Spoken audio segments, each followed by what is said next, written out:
Well, my guest this morning, Majid Jami, Executive Editor, Upshot Media, and we're soon to be joined, thank you very much for coming on, Majid, as always, and we're soon to be joined by Nelson Ekujime, but Majid and I will kick it off. We also are hoping to be able to take on board Mazi Okechukwu Isiguzoro, who is, that will be via Zoom, and he's a former National Youth Leader, Ohaneze Ndigbo, worldwide.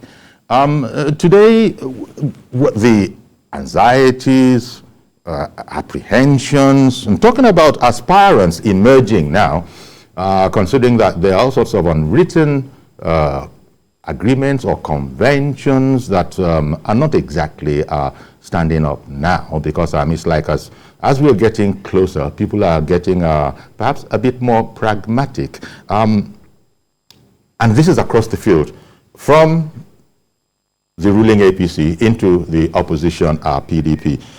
Majid, if that introduction, of course, I have on my mind the Vice President's visit to Ogun State. By all accounts, it was a very successful visit. In fact, the Ogun State Governor went as far as openly endorsing him. Fine, all of that's good and well. It's allowed, right?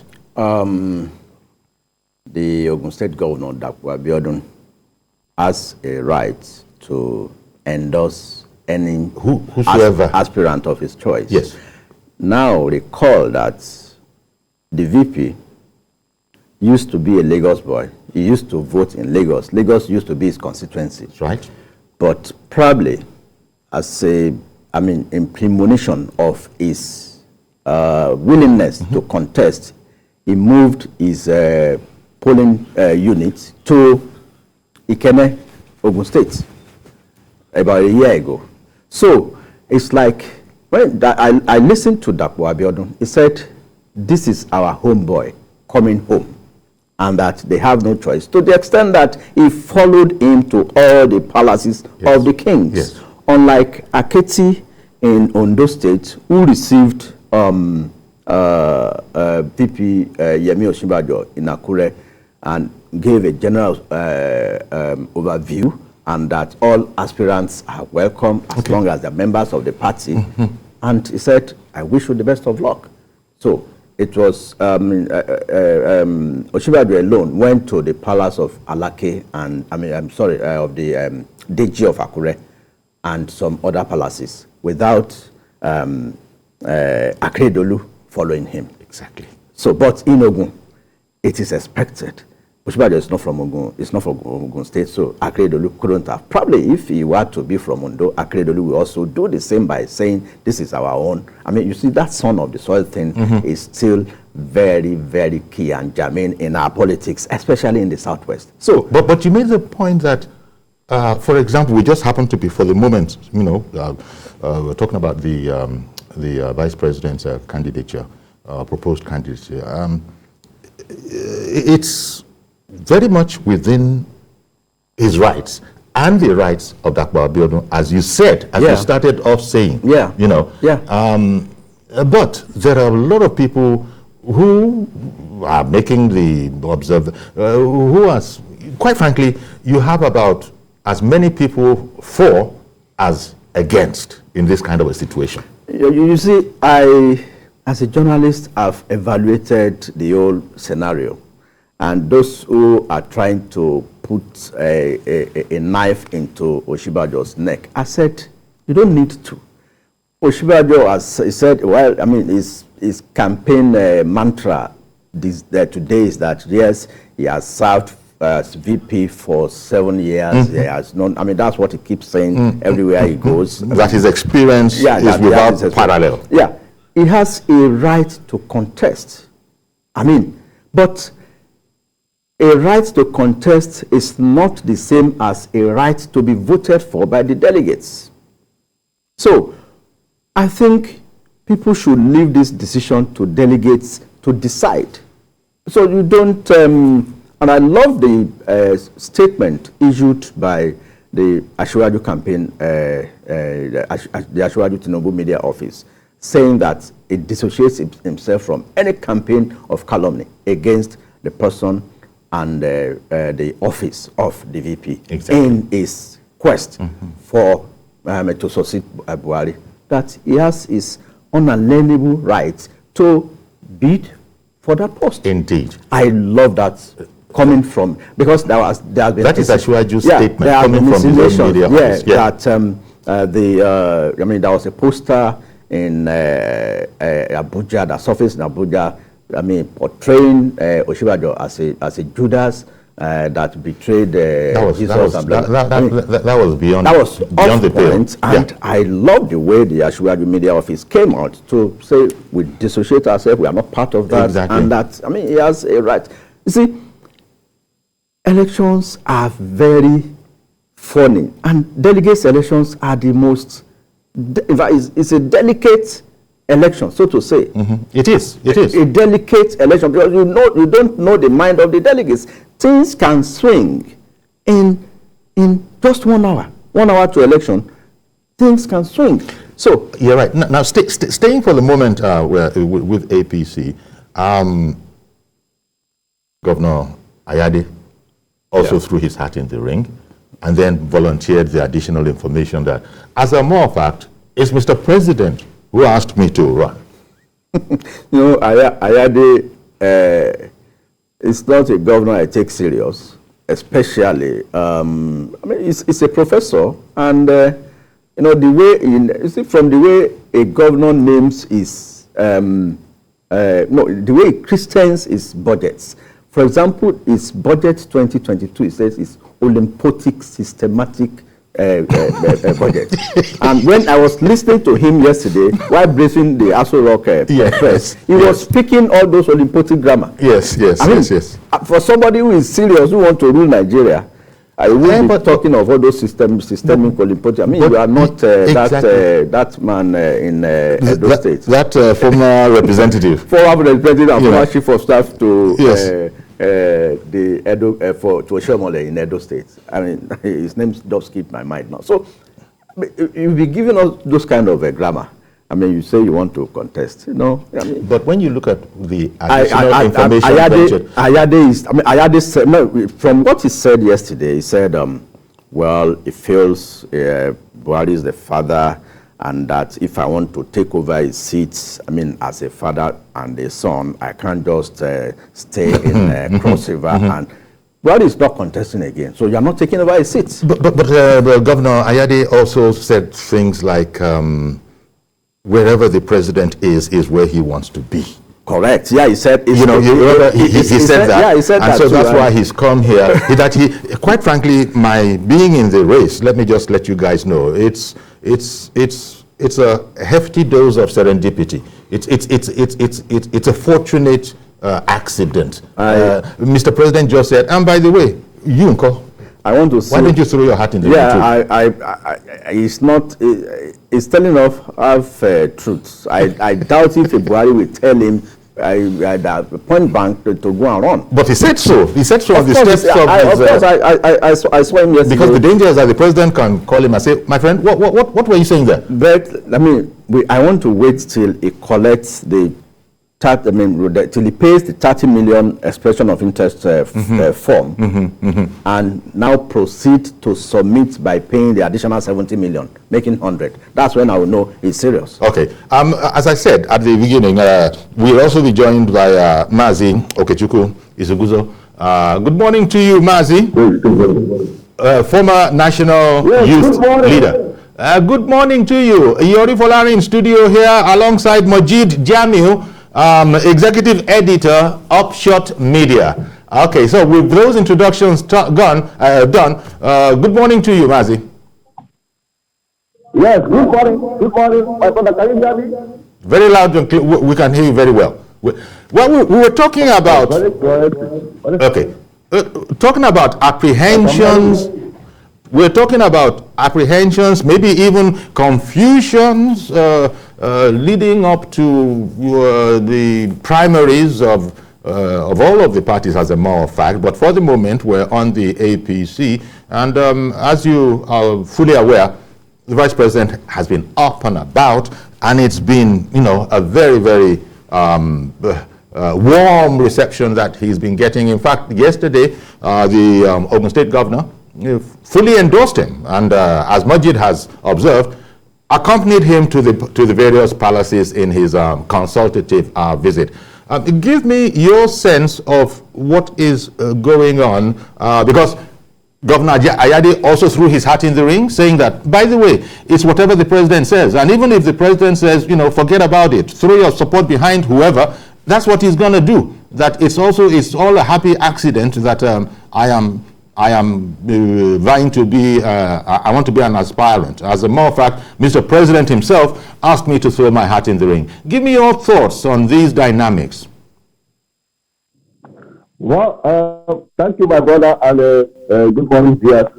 To be very much candid with you, coming from the location where I'm coming from, the southeast, we feel that it is the constitutional right of every Nigerian to participate in the electoral process with regards to 2023 presidential election. But based on fairness and justice and equity, we believe that the best thing that will happen to Nigeria is for other people to reach the consensus and allow Igbo people from the 7 speaking areas of Igbo land to take over the rest of power and succeed President Muhammadu Buhari in 2023. We believe that the Vice President and other people in APC who are clamoring for to take over leadership of President Muhammadu Buhari are exercising their franchise or their constitutional rights as Nigerians. But looking at the pulse of the people, looking at the pulse of Nigeria, I think that the best thing ought to have done is to allow our sons in the APC to emerge consensus candidates, because we believe in Nigerian projects, irrespective of anybody who's clamoring for anything. We believe people believe in Nigerian projects, and they believe that the best thing that will happen to Nigeria will be better if an Igbo man is given opportunity. So, having the Yoruba accepted the 8 years of presidency with President Obasanjo and Vice President Yemi Osinbajo 8 years as Vice President, is the rightful thing Nigerians expect is that a man from the South or a man from the South of the U.S. nation should emerge as a front runner or a flag bearer in the APC. We have capable people in the APC. We have our son, Civica Meji. We have Senator Rita Sokoto. We have the one for the state, Dave Umahi. And we have Senator Christie. All these people are qualified to succeed President Muhammadu Buhari come 2023. So what we are asking them is, irrespective that the president is the leader of the party, and irrespective that the president, Federal Republic of Nigeria, said that he has a third candidate that is very close to his chest, at the appropriate time, we believe that that candidate is an Igbo man, whether from the South or from the South East. Because indeed, we believe that... Talking of which, Mazi, sorry, Mazi, speaking of which, yes. Governor Ben Ayade, yesterday has advised that his hat is also in the ring now, and in fact, it was Mr. President who suggested it to him. Oh, everybody can claim anything he wants to claim. Professor Ben Ayade, our good friend from Cross River State, yes, everybody has the constitutional right.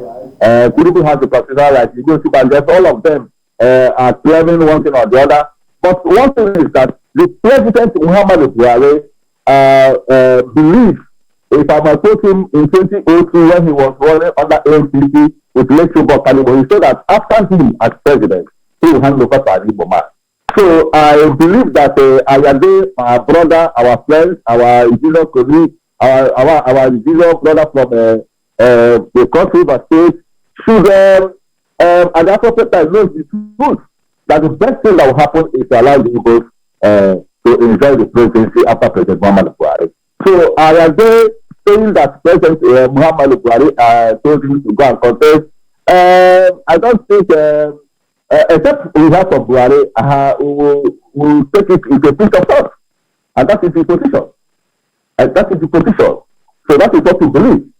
So we say that let it be on record to Nigeria that the Ohanese leadership, which are the Secretary General currently, is on the move to ensure to galvanize support for all our sons in APC to support any of the persons that will to ensure that we have an Igbo consensus that will present for the primary.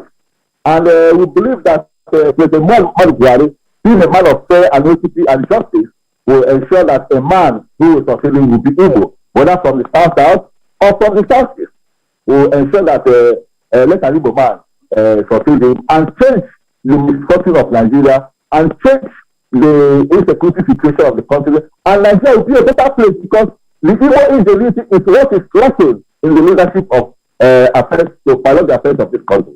That is our view here, and that is how we believe that our people should be encouraged to, like in 1999, my brother, you know very well that in 1999, that Omonayono won the ticket of then APP, but he stepped down for Olufalaye for it to be a Yoruba or Yoruba affair. That is what the situation we are looking in 2023. Let it be an Igbo affair in APC and in PDP. And our brother knows that this is the turn of the Igbo people, and at the right time, he will fill in the life in line with what we believe that President Muhammadu Buhari might do to help ensure that the peace and stability of this country is paramount to any other individual aspiration to rule this country.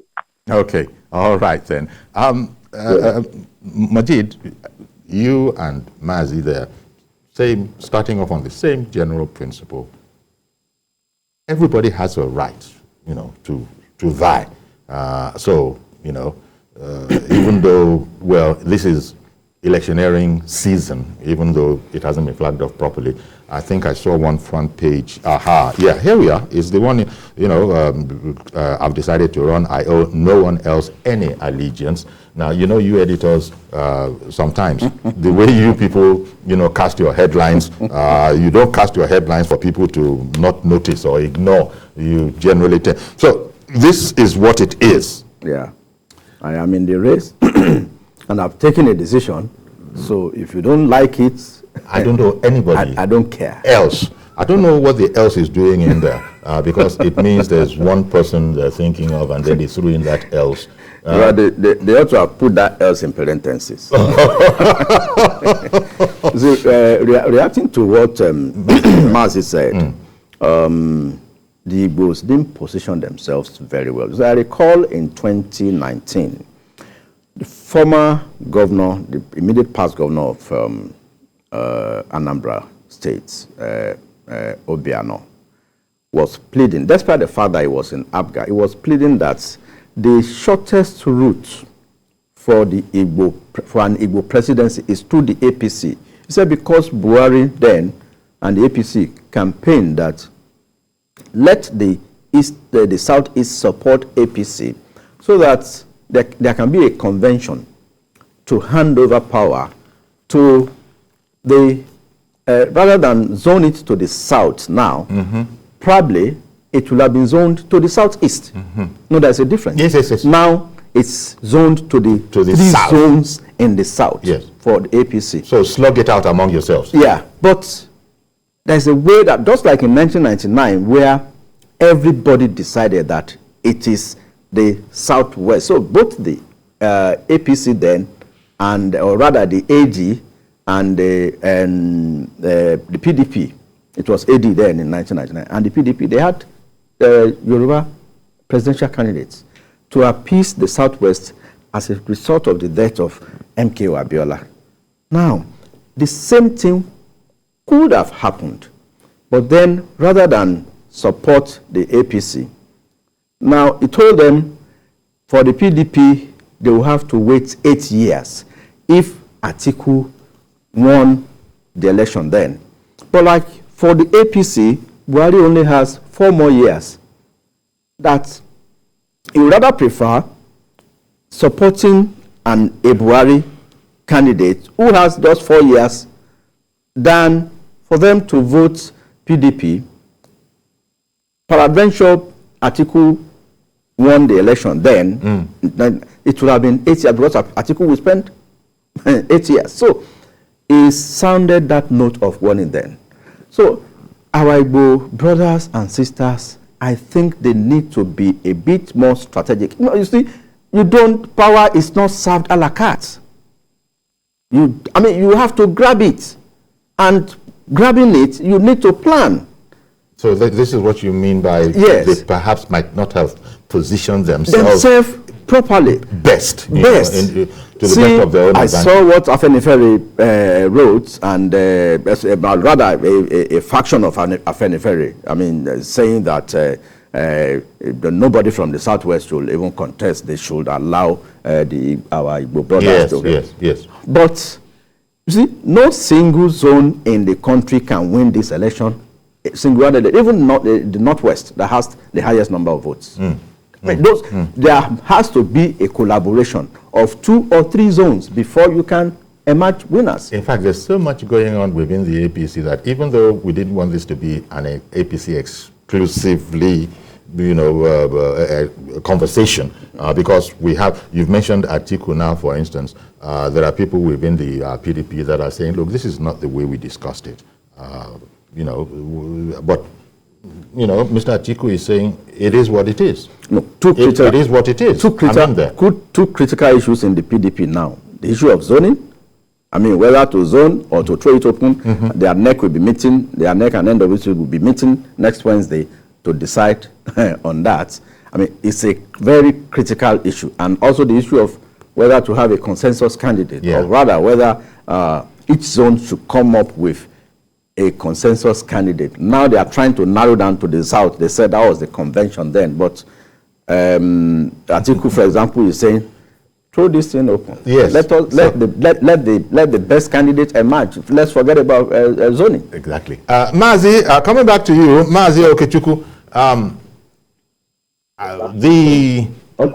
the confusion, if you like, maybe that's too heavy a word, but the fact that things don't seem to be staying still. When you throw in former President Goodluck Jonathan, now where did that come from is what a lot of people thought. Just where is this coming from? Because I even read something in the papers today that, the writer was saying that he doubts if people know that constitutionally, according to this writer, President Jonathan can't even run anymore because of what he has completed the term of his former principal and then has been voted for another 4 years. There are those who are saying that constitutionally it is stated specifically that such a person cannot run. But give me your thoughts on people throwing President Jonathan's name into the conversation and President Jonathan himself not really helping matters by saying things like he's still consulting. Your thoughts? Okay. First of all, those who are trying to bring former President Goodluck Jonathan to come and run under any platform is not doing anything good. President Goodluck in the last 6 or 7 years now has transformed himself to be an African leader. Coming back to come and run election under any platform is not good for him. So it is a mischievous element, people who believe that they want to take advantage of him going for a single channel, that he should come and run, that if he can run, their impression is that Igbos are going to support him, that Igbos love him because Igbos voted for him in 2015 and in 2019. But the truth of the matter remains very clear that in the best interest of the nation, in the best interest of Nigerians, Goodluck Jonathan should resist the temptation to throw his heart into the rain. Because the situation, the scenario in 2015 and 2011 when he won the election has been overtaken by events. At this point, Nigerians will believe that at the beginning he tried to say that he's not running, irrespective of the pressures on him to declare his interest, that he's going to run. But automatically, Jonathan coming to run under any platform is going to be disastrous for him and to destroy all the reputations he has built all over him. If Jonathan is desiring to continue, he has his people in his cabinet. P2B was one of the people that supported him, and Senator Anyi Payasani was also HCF on his government. There's a people have people that serve him who he ought to support and become one of the founding fathers that will give his blessings, like Babangida or Pasanjo and the rest of them. So what we believe is we advise use this freedom to tell former President Goodluck Jonathan that the constitution does not, the amendment in the act does not allow him having served the tenure of Yar'Adua and also, but the people who are pushing him want to destroy the legacies he has led in the past. So we are not comfortable with it because people supporting Jonathan, or even Jonathan himself confessed that the support he got from the Southeast and from the Igbos from the South is overwhelming from even the one from his own homeland. Igbos paid the price in 2015, and today they are being seen as people classified as 5% because of the support they get to Jonathan. So what we are saying is that Jonathan, this is the time for Jonathan to repay the people by supporting an Igbo president, either from the Southeast or from the South. I want to tell our brother Dimes, that there is Igbo. According to Hanese Constitution, we have 7 Igbo-speaking states. Anioma is Delta State, and Igbere is River State. We are talking about former Governor Obiano trying to lure people to support President Muhammadu Buhari in 2019 election. But the fact is very clear that even in the Southwest, Yoruba never won overwhelmingly. The voters in the Southwest were shared between the APC and the PDP. But the fact also remains is that President Muhammadu Buhari was even led, the person that led the campaign of Buhari in 2015 and in 2019 as co-chairman, it's a little man, Timika Benti from Udema, a River State. It's a little man and of Igbo extraction, and he speaks Igbo very well. So we believe that people supported and led President Muhammadu Buhari twice into victory in 2015 and in 2019. So what we are trying to say is that this is a collective decision that Nigerians at this point should take a bite of an Igbo man being at the hem of our face. Whether it's from Anioma in Delta State, we are going to support him. Whether it's from Igbo man from South Benue, we are going to support him. Whether it's from Kogi State, whether it's from River State, whether it's from Cross River, whether it's from Akwa. What we need at this critical point in time is to ensure that the unity of the country is paramount and will not go into separate entities. Okay, Mazi Okechukwu, please stay with us because we've got to go on a break now. We'll come back and continue this conversation. Majid, we'll be right back. Thank you. Welcome back. Chatting about the aspirants in the two parties. And as a matter of fact, it's not just two parties because there are other individuals that have, expressed the idea that they also will be contesting for the presidency coming from other parties. It's just that in Nigeria today, we tend to think of APC, the ruling party, and PDP as the main opposition. But that's not the entirety of the case. And I said at the beginning that we'll be joined by Nelson Ekujimi. I'm happy to say the public affairs analyst, Comrade Nelson Ekujimi, has indeed arrived.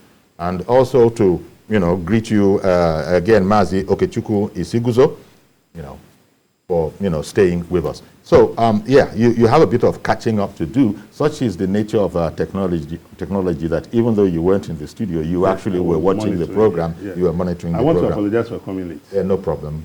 Well, I shouldn't ever say no problem when it's but we get what you mean. Thank God we have you. Yeah. It's really not staying still, and it's very easy. It's not very easy to read what's going on. Ashwaji Bola Ahmed Tinubu, he's on a consultation tour, as is Vice President Yemi Osinbajo, and then Ben Ayade has thrown his hat into the ring and adding that actually it's the president who suggested to him that go ahead and do so. We've seen the treatment that the very warm treatment, indeed, endorsement of the Ogun State Governor for Yemi Osinbajo. And then if you go over to the PDP, it looks like whatever agreement was in the past, Alhaji Atiku Abubakar is saying that I'm in that race. I don't care what you do. Well, starting from the last, the issue about the PDP zoning or no zoning, we have all seen it even from the word go, except if we want to delude ourselves that look, the party was going to throw the race wide open, unlike in the APC that has made it clear that the presidency was going to come to the south, for sake of fairness. And looking at the welcome by Governor Dapo Abiodun, well, it is not out of place for Governor Dapo Abiodun as the executive officer of Ogun State to welcome the Vice President of the Federal Republic of Nigeria.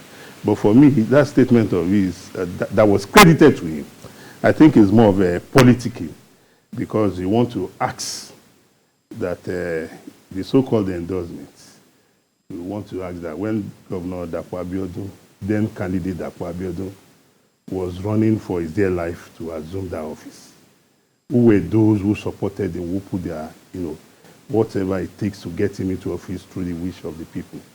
But that is politics for you, and that is not to say that Governor Dapo Abiodun controls the senators from Ogun State. That is 3 in number, the House of Reps members and other delegates. You're talking about the delegates now. Because this is going to become a delegate. Really, this party is a delegates party. Yes, a delegates party. So I want to see Governor Dapo Abiodun's acclaimed endorsement of Vice President Osinbajo as more of politicking, than the real issue. Then talking about Governor Professor Ayade, when I watched him yesterday on TV, I saw it more as comedy.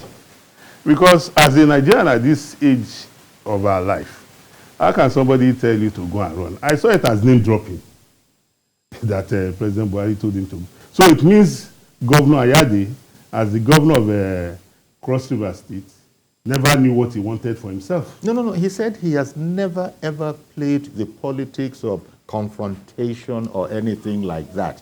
That is not his kind of politics, if people understand him and study him. Confrontation in exercising your democratic rights to aspire for any office in the land, so long as the courts has not barred you. Well, I don't see that as confrontation. I see it as exercising one's fundamental rights. Yeah, but I think he said that in context of, even though the president said he should join the race, whatever the president says, if the party, his beloved party, if he should say, okay, you know what, the way we're looking at it now, step down, Ben, and he said he would take whatever resources he has and support and put it on whoever the president has said. But that is how he plays his own politics. Knowing the president of the Federal Republic of Nigeria, President Muhammadu Buhari, we all know him as a very serious man that has little or no room, for comedy show. If anybody is looking for comedy, you should go to the theaters and not Asuro. So you are telling me that you're not exactly impressed so far? No, I believe it was name dropping. President Muhammadu Buhari would never have. I don't believe President Muhammadu, because right now Governor Ayade is the one talking. President Muhammadu Buhari has so much respected that office that he will not come and debunk whatever he has said. But you and I know for a fact that what it tells you clearly is that this is a man who is just there to add up to the numbers. That this is a man who is not prepared, who doesn't know what he wants, until the sitting president now say, Ayade, maybe the president even saw him at the corridor. And the president said, Ayade, what are you doing there? No, Nelson, what I read from Ayade yesterday was that, while those who watched the full length of his statement, because what we saw on TV was the abridged one. Yes. He was telling them how he has been able to deliver very good budgets to the people of Cross River since, he said in 2019 he had a quadballistic densification budget. And in 2020 it was a budget of Olympic meristemasis. And in 2021, he said it was a budget of blush and bliss. While this 2022, he said as a closing year for him, it's a conjugated agglutination. So those were the kind of things he was telling us yesterday I mean, because I could. And maybe that's why, Nelson says, I wonder if the professor governor is in there for the numbers, especially as he was saying that whatever the president says to him, he will just drop this whole thing like a hot potato. That's why I'm saying I will wait till he pays the 30 million for expression of interest and proceed to submit by paying the additional 70 million. In fact, what the APC is saying is that you have to pay the two together now. So, I mean, you don't, you won't have any charge. Before you can be given any form, like Yaya Bello, the first amongst the aspirants to pick his own form yesterday, paid 100 million. Straight up front? Yesterday. Out of his own pocket? Yes. No, he paid 100 million. That is why it was out of his own pocket? You know, he's the governor of Kogi. Whether it's his own pocket or the pocket of the state. Now, this is where, first of all, we don't know anything. Even that what we're talking about, we just assume that it's got to be out of your own pocket or your supporters. After all, somebody came There has been some crowdfunding, like Emefiele has not even expressed interest, but as at last week, friends of Emefiele, they've raised more than 150 million for him, for a form of 100. Those who claim to have benefited from his agric initiative. So how many people within the APC are now ready to put down 100 million and can really afford it? And yesterday, Okorosha said the 100 million is nothing to him, that he is going to pick the form. So, and I know that Ashwaju, as soon as he comes back from Umrah, will pick the form 100 million.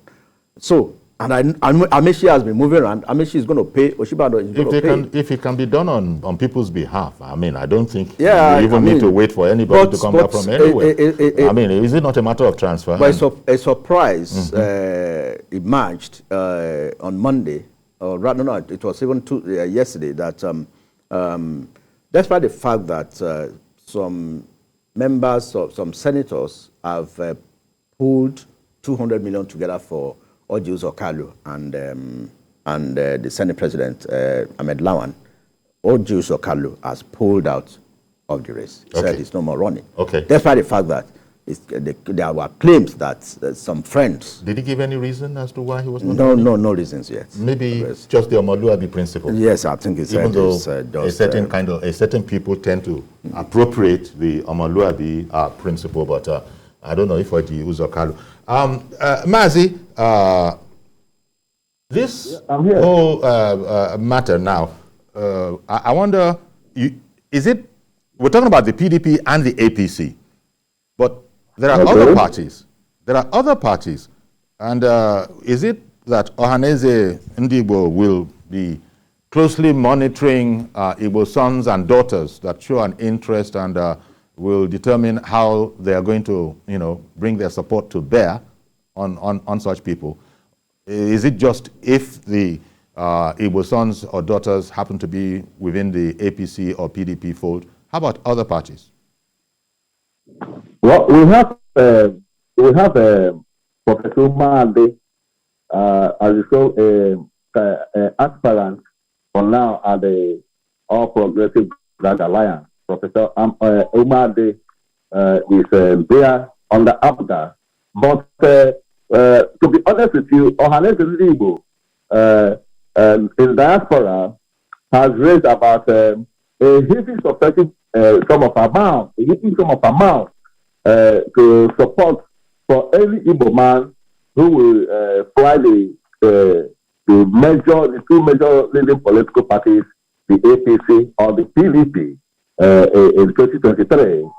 And this is to show our readiness and our support to ensure. But at the moment, what we are doing at the moment is to see how we can galvanize support, form an alliance with our brothers from the north and from the southwest to ensure that an Igbo consensus candidate emerge under the APC and under the PDP.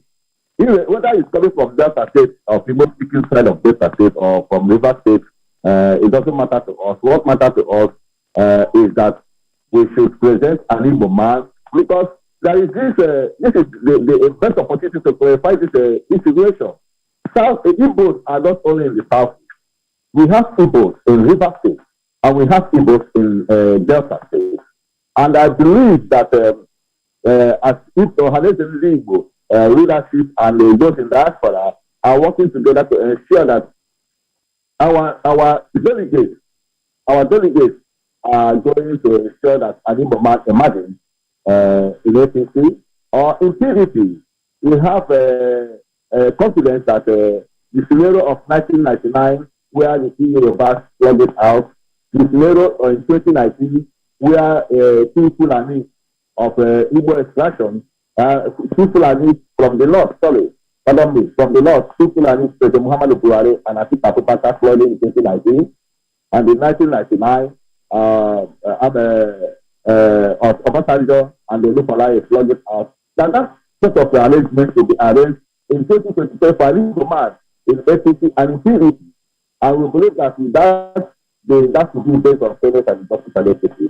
And we believe that in so doing, that it will solve millions of problems.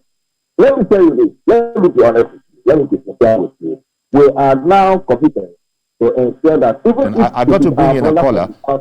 I can see that is the one-way thing. You can't hear me. So sorry about that. But Mr. George, good morning to you. Mr. George in Ikeja, good morning. Thank you for calling in. Hello, Uncle Yori, can you hear me? Yes, we can hear you. Okay, good morning to you and all your Thank guests. you. Good morning.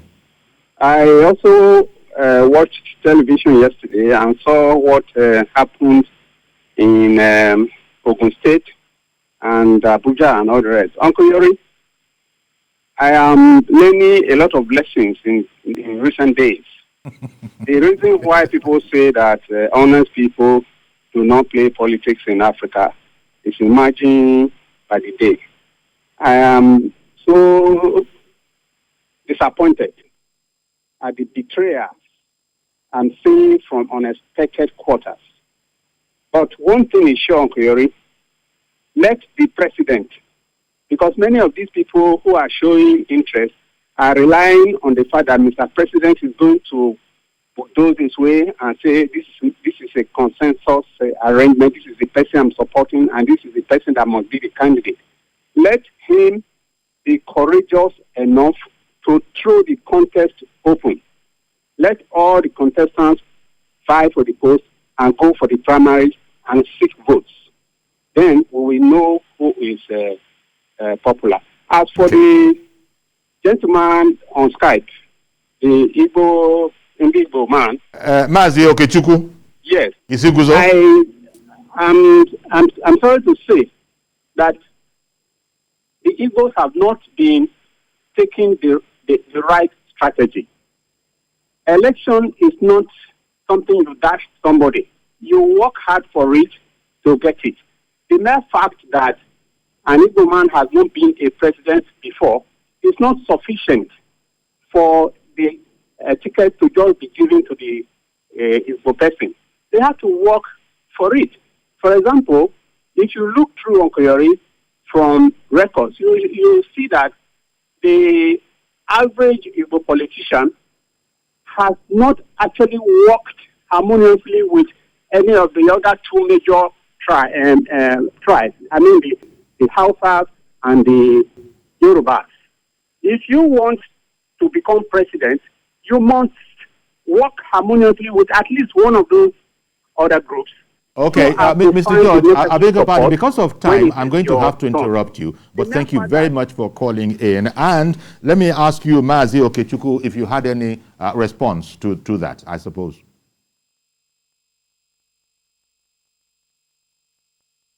I didn't clearly catch what you said because of the thing was bloody side.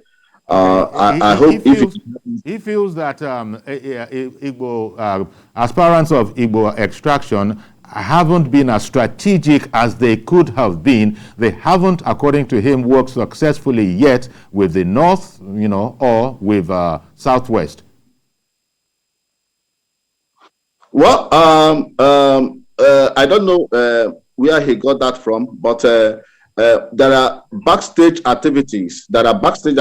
Which don't need to be disclosed to the public of what we are doing as the leadership of Ohanaeze and Igbo, regards to how we can strategically put our own people, regards to winning the 2023 election. But the fact remains very that what is happening right now is that they have thinking about Igbo is a Southeast president. What Ohanese is looking at is an Igbo president of Igbo extraction from the 7 speaking Igbo states. And looking at very well, we have capable people from Delta states and in River State who are Igbos. We have capable people from this. Mazi, time is against us, and so I'm afraid I'm going to have to interrupt you again. I really do beg your pardon. It's the dictator and tyrant time. It's unceasing. But I want to thank you very much, Mazi Okechukwu Isiguzoro, former national youth leader, Ohanese Ndigbo worldwide. Thank you indeed for contributing your ideas. And we've run out of time now. Where this is going to be it's a delegates race, and if it's a delegates race, the governors, it is said, have all the delegates. So I suppose the governors are being wooed as vigorously as anyone else. We don't have just like a very short one, please. For you to get the delegates, it means you have to talk to them. You have to have the personal contact. It is not enough for you to go and see a governor and then go to sleep. You might be shocked at the end of the day when the time comes. I think that's it's a delegates election. It is. And it is as delicate as it sounds. I like that. Let's delegates elections can be quite delicate. Let's leave it there. Thank you very much, Majid Jamiu, Executive Editor, Upshot Media, Nelson Ekujimi, Comrade Nelson Ekujimi, Public Affairs Analyst, and Mazi Okechukwu Isiguzoro, former National Youth Leader, Ohanese Ndigbo worldwide. Thank you all, gentlemen, for coming on the program today, and thank you also at home there. That's our program today. Please join us tomorrow for a fresh edition. I am Yori Folari. Bye-bye for now.